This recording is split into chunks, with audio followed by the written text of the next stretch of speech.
Kwa hivyo haki ni kitu kizuri sana katika maisha ambayo tunayoishi na hii safari ambayo ni ya wokovu.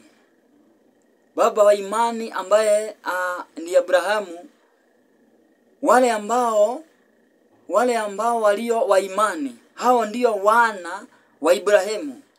Na andiko kwa vile nilivyoona tangu zamani kwamba Mungu atawahesabia haki mataifa kwa imani iliyomhubiri Ibrahimu habari njema zamani, kusema katika wewe mataifa yote watabarikiwa.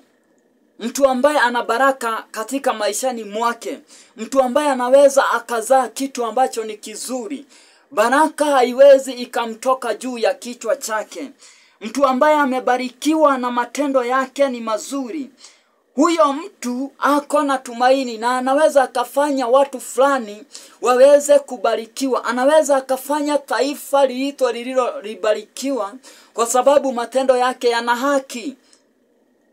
Hiyo ni ishara moja inaoneshana ya kwamba wakati ambapo tunafanya mambo ambayo hayana haki, yanaweza yakafanya hata taifa ambalo tuko liwe na shida. Lakini kwa sababu tuna imani hii ambayo inayofananishwa na mtumishi wa Mungu ambaye ni Abrahamu, ni vizuri sana tukaweza kuchukua mfano huu na kuinua ngao ya imani, kama jinsi ambavyo neno hili linavyohubiriwa habari njema zamani hii ambayo katika mataifa ya kwamba watabarikiwa. Hakuna kitu kizuri kama kubarikiwa. Basi hao walio wa imani hubarikiwa pamoja na Ibrahimu aliyekuwa mwenye imani. Hao wenye kubarikiwa hubarikiwa pamoja na Ibrahimu wenye imani.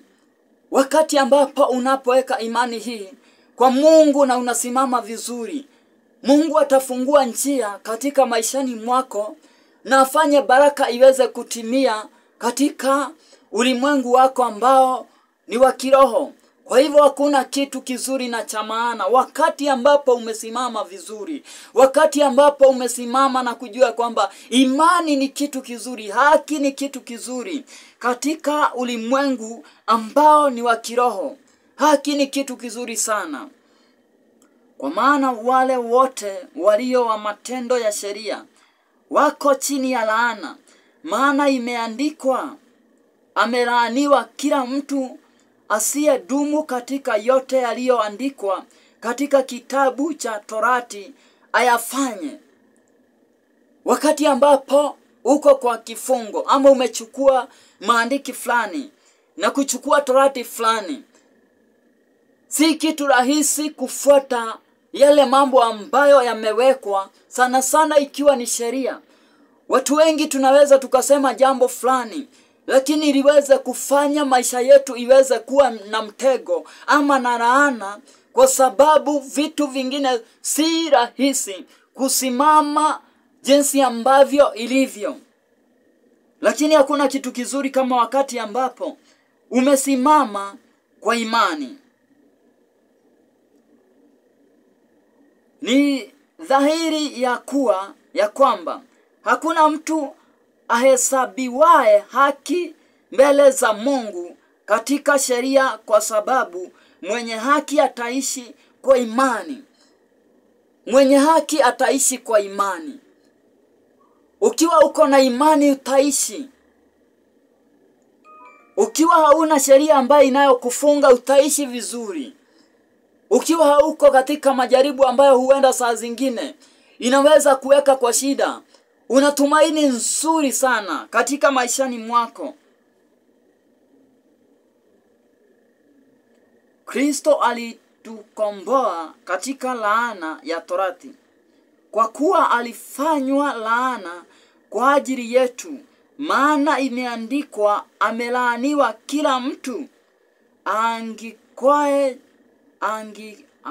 aangikwae juu ya mti, ili kwamba baraka ya Ibrahimu iwafikirie mataifa katika Yesu Kristo.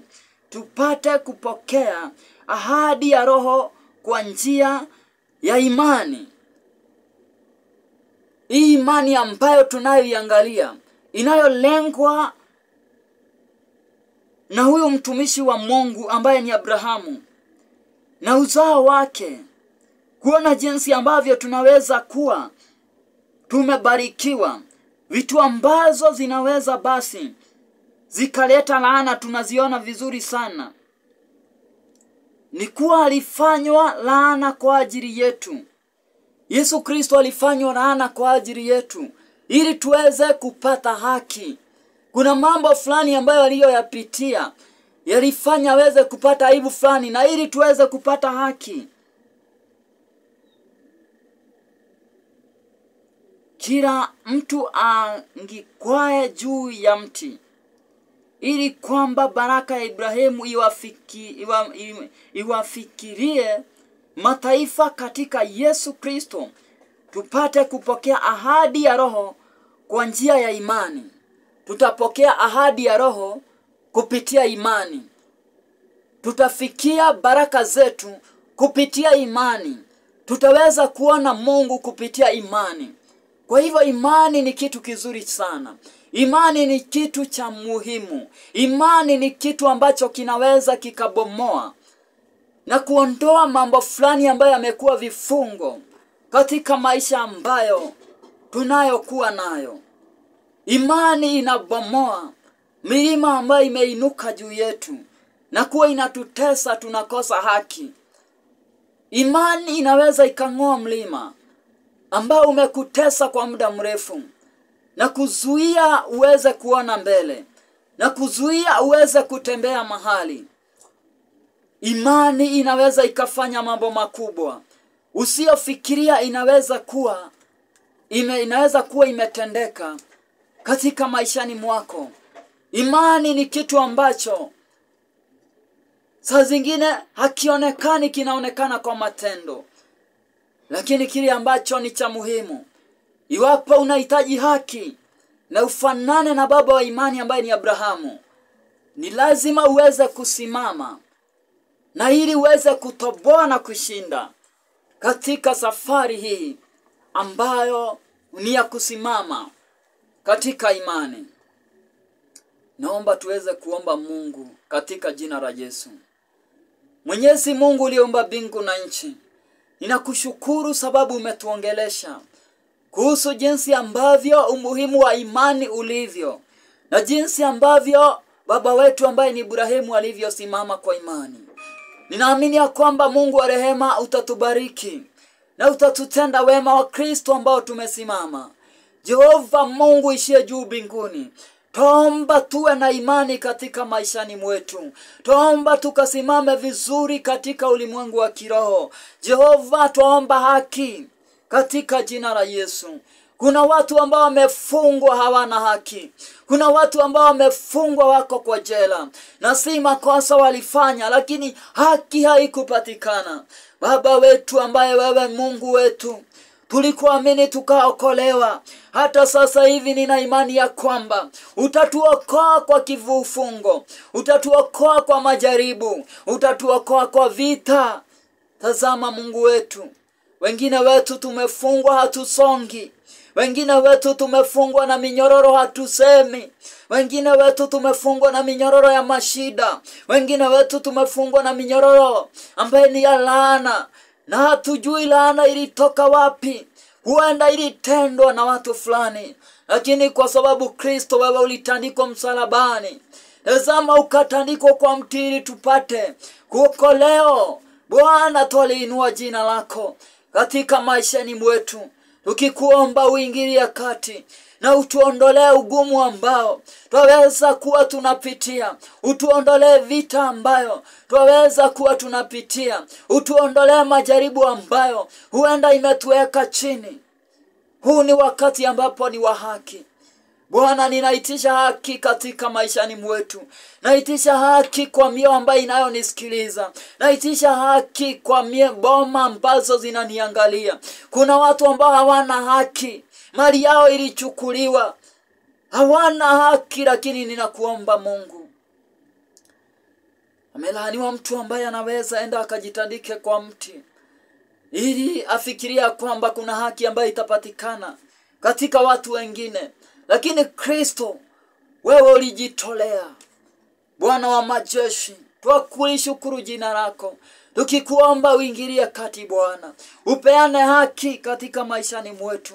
Upeane haki katika kilio chetu. Upeane haki kwa mama huyu ambaye anayenitazama. Upeane haki kwa mwanaume huyu ambaye anayenitazama. Upeane haki kwa ukijana ambaye ananitazama. Upeane haki kwa msichana huyu anayenitazama. Upeane haki kwa mtoto huyu ambaye anayenitazama. Bwana Mungu ishie juu mbinguni, kuna yatima ambaye wanaangamia, lakini Mungu ambaye husikia kilio yatima, na kuomba uingilie kati Bwana na uwape haki, na kuomba ukasimame nao ambao wanaoangamia, ambao hawana haki na wanateseka. Wengine wanalala katika mitaani, wameitwa majina mabaya, wamebatizwa majina kama chokora, wamebatizwa majina waliodharauliwa, waliolaaniwa. Lakini Bwana naomba uwape haki jioni ya leo. Bwana ninaomba ukawape haki. Naomba ukawape haki. Angalia mjane huyu ambaye ameteswa na watu ambao wanaitanishwa naye. Ameteswa na watu ambao wanaozunguka maisha yake. Wengine ni wale ambao huwa wanaomba msaada wakati yako na shida. Wengine ni wale ambao wanafikiria ni wanaweza kuwa msaada. Wengine wamemdanganya, lakini wewe unasema ya kwamba wewe husikia kilio ya mjane na kumjibu. Naomba Mungu wetu ukasimama. Mjane huyu ambaye anayeniangalia, naomba ukasimama. Mungu wetu ishie juu mbinguni. Huu ni wakati wa kupata haki. Ni wakati wa haki katika jina la Yesu. Ni wakati wa haki. Kuna watu wengine baraka zao zilichukuliwa. Watu wengine wako makazi lakini walichukua baraka zao. Majina yao ikabadilishwa kwa system, hawayuko, hawakupata kazi. Naomba Mungu wape kazi jioni hii Jehova. Kuna watu wengine documents zao zilichukuliwa. Hawana haki, hawezi wakatembea mahali. Wengine Bwana wa majeshi vitambulisho zao zimechukuliwa, ziko matekani. Lakini Bwana ninaitisha haki katika jina la Yesu. Wengine titles zao zimechukuliwa, naitisha haki juu yao. Bwana wa majeshi ukawatetee, sababu una uwezo Bwana. Wengine Jehova wanaangamia na wanazunguka wakiomba makazi, lakini baraka zao Mungu zimechukuliwa na watu wengine. Wengine wazazi wao ni matajiri lakini wanazunguka wakiteseka. Wengine wanaenda wakiombaomba lakini watu wengine wamejifungia baraka zao. Huu ni wakati wa kutembea na imani. Huu ni wakati ambapo wakuamini ya kwamba yale yote ambayo yametufunga yanakuja kuondoka katika jina la Yesu. Wengine Bwana walichukuliwa baraka zao, afya yao ikachukuliwa na ikauzwa. Wanateseka kwa sababu hawana afya. Mungu ninakuomba upeane haki juu yao. Afya zao ninaziombea zirejee kwa imani katika jina la Yesu. Wapate haki ili waweze kuishi maisha ambayo ni yao, kwa sababu wengine wanaishi maisha ambayo sio yao, maisha ya kuteseka, maisha ya kuangamia, maisha ya kujidharau, maisha ya kufika mwisho. Oh my God. Ni wakati ambao Bwana ni wa kupata haki katika jina la Yesu. Mungu wetu ishie juu mbinguni. Wengine wanauza kilabu lakini si kupenda kwao. Wengine wamefika mwisho, wako na magonjwa ambaye haiwezi kapona na itawasukuma hadi kaburini. Ninakuomba Jehova, simama Bwana, simama Jehova. Uwape haki ya kuwainua, waache kuteseka. Uwatoe kwa utumwa wa kuandikwa kwa makazi ya kuangamiza kesho yao. Jehova ninakuomba. Mungu ukasikie Jehova na ukawahurumie. Ukawafungue kwa minyororo ya laana ya kuteseka, laana ya usherati, laana ya wizi, laana ya tamaa, laana ya mambo ambayo itafanya kesho yao ikose haki. Bwana wa majeshi una uwezo na una nguvu ya kutenda. Nasimamisha wazazi wetu Bwana. Wengine wetu wanaangamia Bwana. Wanajaribu kulima, imekuwa vigumu. Wanajaribu kufuga, imekuwa vigumu. Wanajaribu kufanya makazi kwa watu, imekuwa vigumu. Lakini huu ni wakati ambapo Jehova ninaitisha haki. Kwa sababu yao Mungu, ukawafungue na uwape haki. Katika jina la Yesu. Ewe Bwana uishie juu mbinguni. Nimekataa roho ya watoto wa wenyewe kuzungukanga kwa hiyo ofisi wakibisha. Na hawezi wakapata haki. Documents zinazeekea kwa mikono. Lakini hawana haki.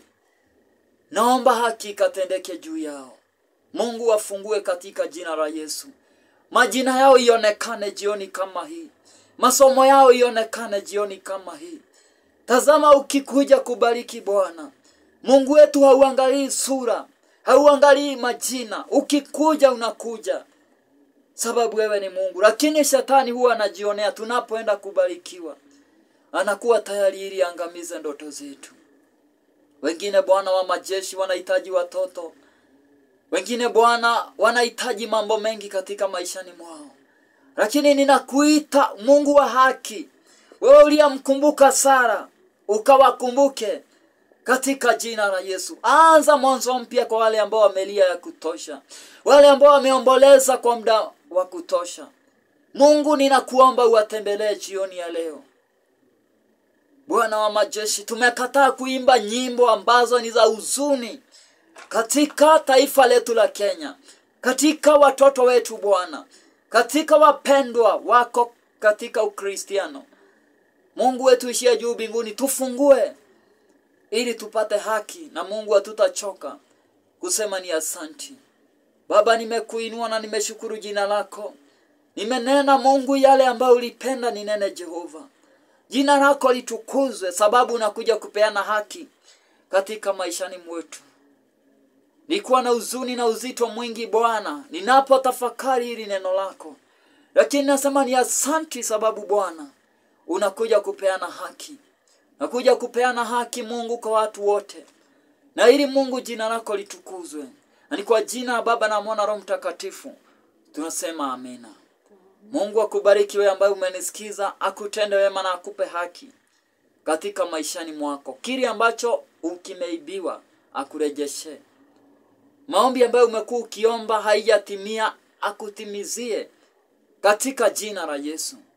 Na kwa sababu najua kwamba yeye ni mwema, atakutendea wema. Tulikuwa katika John Kipawa Media TV tukijua kwamba Mungu wetu ni mwema na ni mwaminifu. Enda ubarikiwe kwa sababu ya ujumbe. Enda ufunguliwe kwa sababu ya ujumbe. Tembea na ujumbe huu. Mungu wa Ibrahimu ambaye ni wa imani na wa haki, alete haki, ubarikiwe na taifa lako libarikiwe. Ukiguza mchanga ikukubali. Ukiguza mifugo ikukubali. Ukiguza biashara ikukubali.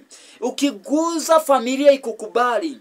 Ukiguza chochote ambacho unachotaka, hata kama ni magari, ikukubali. Mungu akuondolee accident ambazo huenda zinakufuata, kwa sababu kuna watu ambao wamesumbuliwa na accident kwa muda mrefu. Mungu akufungue na akupe haki katika maishani mwako. Wakati mwema na ubarikiwe. Naitwa John Kipawa.